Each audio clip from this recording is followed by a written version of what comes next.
Pues continuamos entre viajes y fogones, y hoy en el tiempo de actas, en el tiempo de editorial actas, tenemos una novedad.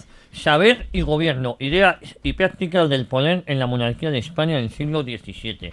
Obra colectiva coordinado por Antonio Cabeza Rodríguez y por Adolfo Carrasco Martínez. Y es precisamente con don Adolfo Carrasco Martínez a quien tenemos el gusto de tener al otro lado de la línea telefónica. Don Adolfo, ¿cómo estamos?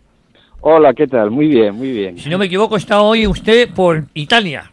Sí, estoy en Turín. Muy bien, muy bien. Sí, sí. Muy bien, pues decir que Adolfo Carrasco es historiador y profesor de Historia Moderna en la Universidad de Valladolid. Si no me equivoco, ¿no? Sí, sí, sí, perfecto. Bueno, don Adolfo, a grandes rasgos y para que todo el mundo lo entienda, ¿qué plantean ustedes en su libro Saber y Gobierno, ideas y práctica del gobierno en la monarquía de España del siglo XVII? Bueno, hemos pretendido hacer una obra coral en conjunto para, a través de los trabajos y de las líneas de investigación de diversos profesores, pues intentar marcar cuáles son las líneas generales de la manera en que se articulaba el poder dentro de esa estructura estatal que se llamaba monarquía de España, que no es exactamente lo que es ahora España, evidentemente, porque tenía territorios fundamentalmente en Italia, aparte estaba Portugal, los Países Bajos, y luego tenía una dimensión ultramarina en América, en Asia y en todos los mares.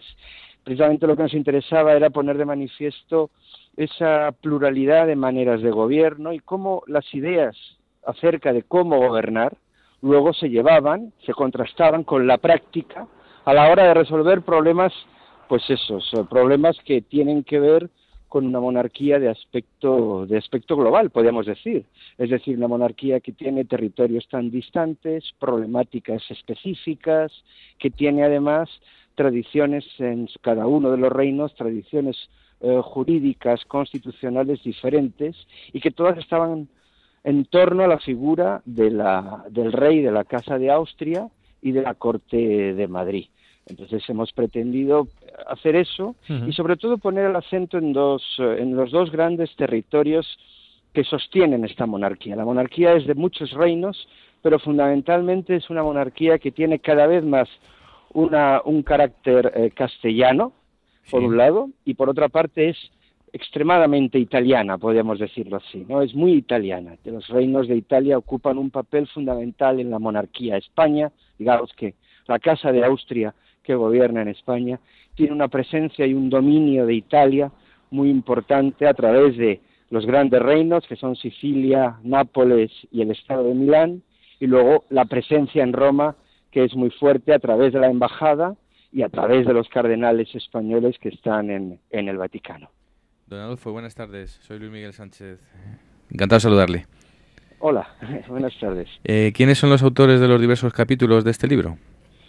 Bueno, se trata de colegas y compañeros primero de la Universidad de Valladolid, donde yo trabajo, que es Antonio Cabeza, quien ha codirigido el libro conmigo, el profesor Carlos Hernando, que es un gran especialista en el Nápoles de los siglos XVI y XVII, el profesor Gaetano Sabatini, que es de la Universidad Roma III y que es un especialista en la política romana y en la política napolitana, la profesora Lina Scalisi, que es siciliana y que trabaja fundamentalmente sobre el siglo XVI y XVII en su isla, el profesor Maximiliano Barrio, que también es de la Universidad de Valladolid, que ha estudiado específicamente la Embajada de España en Roma, de la Santa Sede, la que se encuentra todavía en la Plaza de España de la ciudad, la profesora Rosa González, que también es de la Universidad de Valladolid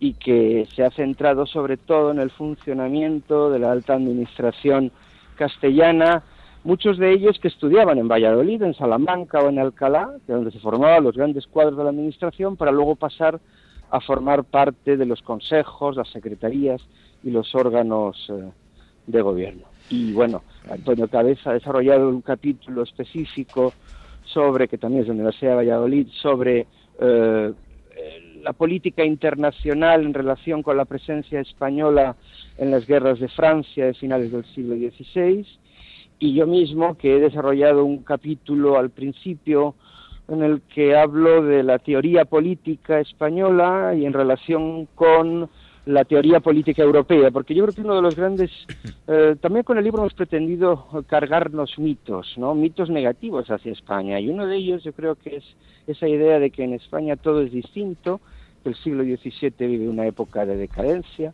que vive al margen de las grandes corrientes, y he intentado poner de manifiesto en mi capítulo que precisamente, como no puede ser de otra forma, teniendo en cuenta que se trata de la gran potencia mundial, pues las ideas políticas que están en Europa discutiéndose también se discuten en España, y España tiene mucho que aportar a ese debate político del que luego provienen las prácticas de gobierno.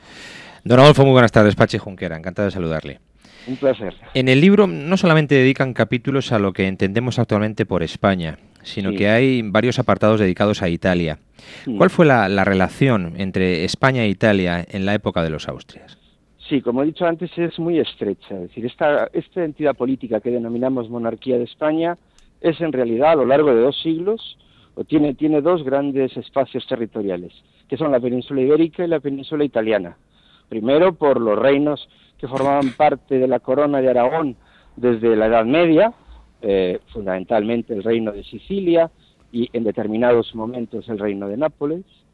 Esos territorios se consolidan a partir del reinado de los reyes católicos, de Fernando de Aragón, y a partir de ese momento luego el emperador Carlos V suma el estado de Milán al norte, y digamos que a partir de mediados del siglo XVI se puede hablar de una Italia española. Eso es un término acuñado por los historiadores ya, ¿no? La Italia española, una Italia que está dominada por los intereses de España, sea a través de los territorios directamente vinculados a la corona, sea, como he dicho antes, también la presencia en Roma, que es muy fuerte, ¿no? Es la gran potencia que está en Roma, aparte de la corte papal, y luego la presencia de España, de una forma u otra, tutelando desde el Estado, el Gran Ducado de Toscana, al norte el Piamonte, Saboya, que son territorios en los que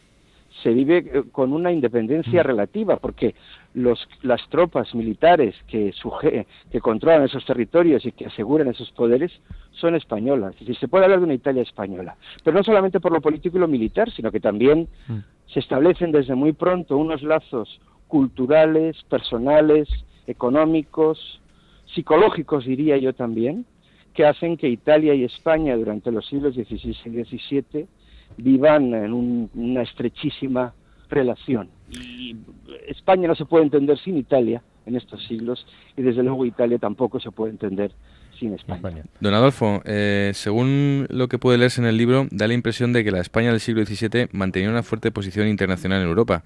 Por tanto, ¿tiene sentido seguir hablando de que la España del barroco es una época de crisis y decadencia? Yo creo que ya ese como decía antes también, ¿no? Esos mitos negativos, que nosotros incluso los españoles hemos cultivado, no nos hemos creído, ¿no? Yo creo que muchos historiadores en la actualidad estamos revisando esa manera de ver las cosas, y lo que se pone de manifiesto con nuestras investigaciones y la de otros colegas es que hay que hacer matices. Es decir, el siglo XVII, la monarquía de España sigue manteniendo una posición predominante en Europa, no se puede tomar decisiones en el continente sin contar con España, y que evidentemente ese poder cada vez es menor, sobre todo a partir de mediados del siglo, pero aún a finales del siglo, en el tan denostado y necesario de reivindicación reinado de Carlos II, todavía en los territorios europeos, en las cancillerías, en las embajadas, en las cortes europeas, se tiene que tener en cuenta la posición de España. No estaría mal que empezáramos nosotros a quitarnos esos tópicos negativos y de esa forma empezar a intentar convencer a los de fuera de que están equivocados. Don Adolfo, desde nuestro presente español y europeo, con los conflictos actuales que estamos experimentando, ¿podemos entender la actualidad a partir del pasado de la España de los Austrias y su posición hegemónica en la Europa de su tiempo? Bueno, siempre con la historia hay que tener un cuidado, es decir, nos enseña en parte, no nos enseña cómo es nuestro mundo exactamente, pero sí nos ayuda a entender por qué las cosas son de una determinada manera, ¿no?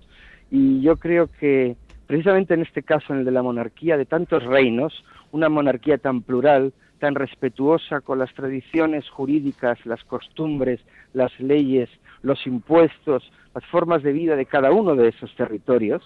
El rey de España, desde Madrid, desde la corte, era el rey de todos estos territorios, pero sabía respetar, como digo, es decir, yo creo que incluso podíamos decir o podíamos intentar ver, hay un modelo en el siglo XVI-XVII, en esos dos siglos, en el modelo de la monarquía de España, un modelo de lo que puede ser una Europa integrada, al mismo tiempo integrada, fuerte, que está vinculada en torno a un proyecto común, pero por otra parte respetuosa con las tradiciones de cada uno de los territorios, entonces, ahora con cada uno de los estados. Yo creo que por lo menos esa idea de respeto y de tensión respetuosa, diríamos, entre la unidad que nos hace más fuertes, pero al mismo tiempo el respeto a la pluralidad, a la diversidad de cada uno de los pueblos y de los territorios europeos, es una enseñanza que se puso en práctica, desde luego, durante esos 2 siglos, y el protagonista fue España.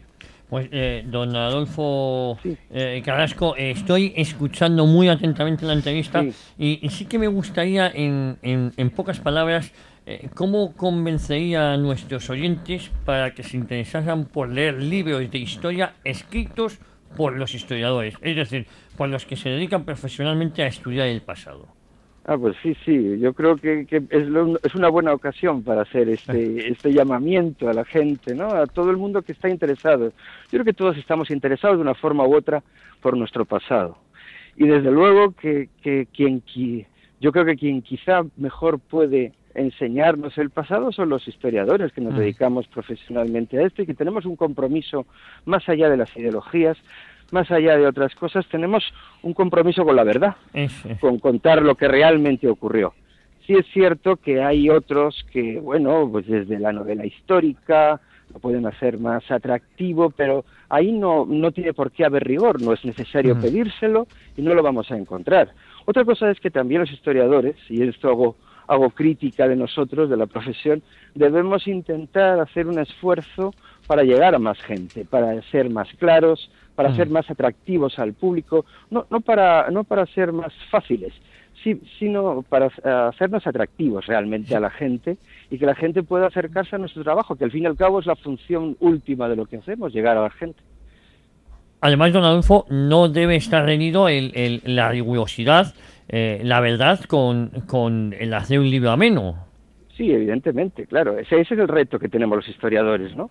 Sí. Y quizá por ahí debiera ir también parte de la formación de los jóvenes que acuden a las facultades de historia.